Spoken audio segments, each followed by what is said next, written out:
It's the height of the Gilded Age. Women are corseted, the first generation of African Americans born free are reaching adulthood, and the preferred mode of transportation is the railroad.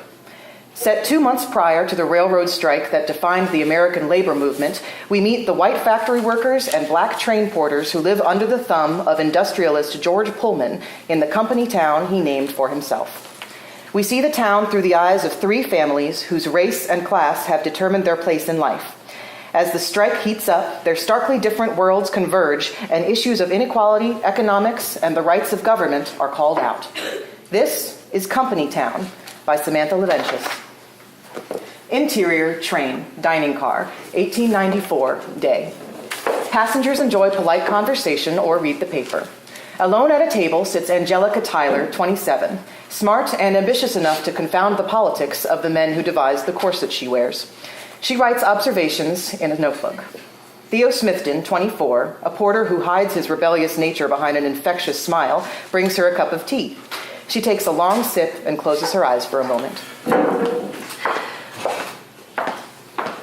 Would you mind terribly if I joined you? She opens her eyes to find George Pullman, 60s, at her table. His distinguished good looks are matched in equal part by his charisma and fast temper. Angelica motions to the chair across from hers, which he takes as Theo returns with a coffee for him. Thank you, Theo. Of course, sir. Pullman watches as Theo goes back to work. I appreciate you allowing me to take your spare seat. She nods congenially, then gets back to her writing. May I ask how you've enjoyed your journey? It's been lovely. And how have you found the service? The porters? They have been attentive. Though I must admit, I've never seen so many Negroes. It's a purposeful thing. You see, the Southern Negro is more pleasing to the traveling public. Really? Why is that? Well, he's more adapted to wait on people with a smile than we are and can live on lower wages. How fascinating. He doesn't like being ignored. If not for your gender, I'd think I was talking to a journalist. I apologize. It's become a habit, journaling. One I will suppose I need to break once I get back home. Theo refills Angelica's cup. Thank you. If you're happy with the service, I suggest you offer a tip. A tip? It's a small sum of money to show your appreciation, and it keeps them honest. I wonder, might I speak candidly? Please do. You said the Negroes can live on less, but what about the white men who build these cars? I've heard the factory workers make honest wages. They do. However, those of us whose husbands work in the factory are required to pay rent in Pullman Town. It's a fine place to live. Agreed. Fine, but expensive.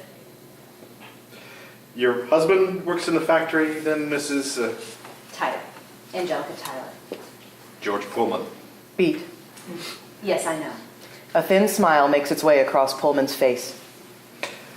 Very cheeky, Mrs. Tyler. I hope you don't mind, Mr. Pullman.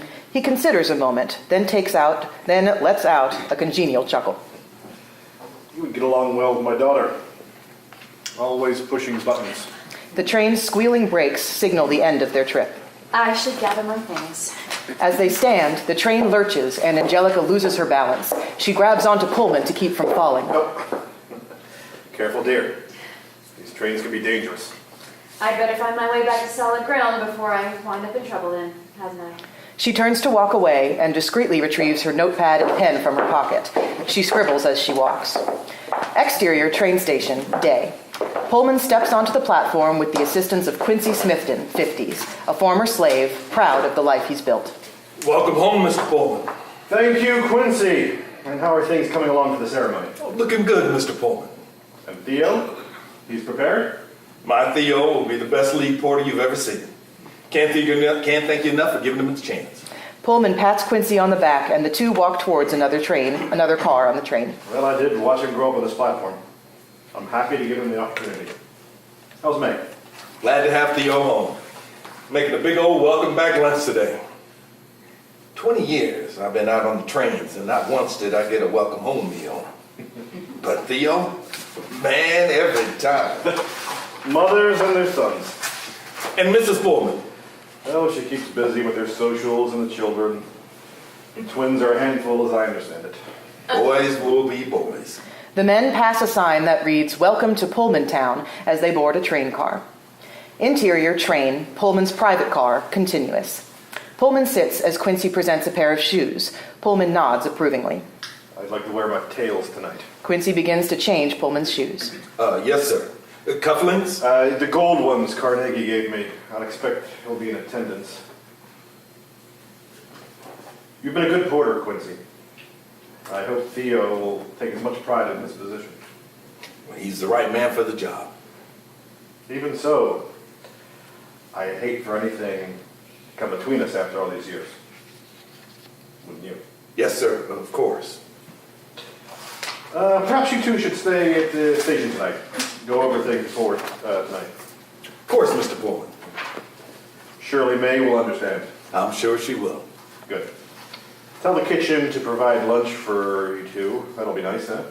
Father and son eating together on the job. Pullman stands and walks out of the car, leaving Quincy kneeling on the ground. Interior, Principia sleeping car, later. Quincy and Theo walk through a lavish new sleeping car. Now, each compartment is made to be comfortable as possible while the train continues its journey. No, I have been on a sleeping car before, right? Yes, sir, but never as a lead porter. Well, why don't you let your old man take some pleasure in showing you his trade, please? Quincy ushers him into a sleeping compartment and pulls sheets and a pillow from a cabinet. Now, this compartment can be shared by 2 passengers. Yes, Father, I know. Quincy shoots him a look. Give me a break.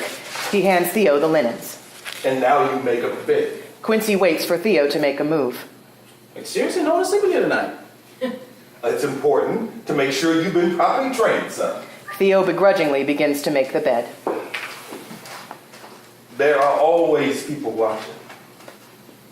Always. Don't expect you're ever alone when you're on a Pullman Palace car. Sometimes you are. You never know who's been hired to keep an eye out on your journey.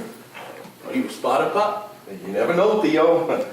I might be taking mental notes right now on how poorly you're folding them corners. Let me show you.